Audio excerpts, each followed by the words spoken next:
मेरी अदम मौजूदगी मेरी जेल जो होने के बाद जिस तरह हमारा फराइज सर अंजाम देते ये आपका खासा है। हाँ जी, मैंने रात को इनको कहा, मैंने कहा हुक्म हो तो अभी आ जाऊं। कहने लगे अपना घर है आ जाएं, लेकिन सुबह आए अभी आ जाए। मैंने रात को कहा, मैंने कहा अगर कोई खतरा है तो मैं रात को ही आ जाऊं। हाँ जी, जिन्हें कुर्बानियां दितियां ना सी उन्हां नाल ते जेड़े बुज़दिलियां दिखाइयां वो इत्थे भी जलील, कब्र भी जलील, हशर भी जलील। हशर को होगा ये मालूम कि जीता कौन और हशर तो दूर है ना, भी दुनिया में भी पता चल रहा है। जिन लोगों ने बुज़दिलियां दिखाई उनकी गुफ्तगू ही कोई नहीं सुनता और कहते छड़ परे ये नादां गिर गए सजदे में जब वक्त क़याम आया।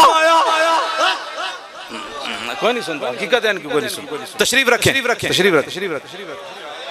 अच्छा जी, आप बताएं तवील हदीस सुनाऊं या मुख्तसर?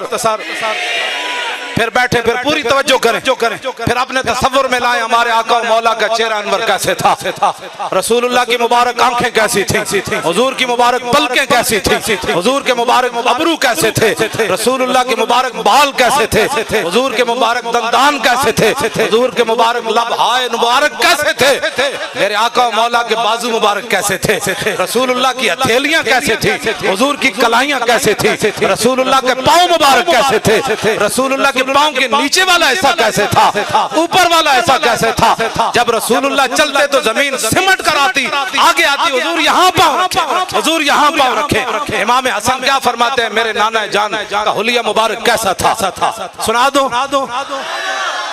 मौलवी खातिम गालियां नहीं देता, अगर किसी में दम खम है तो इस तरह हदीस पढ़कर सुनाए।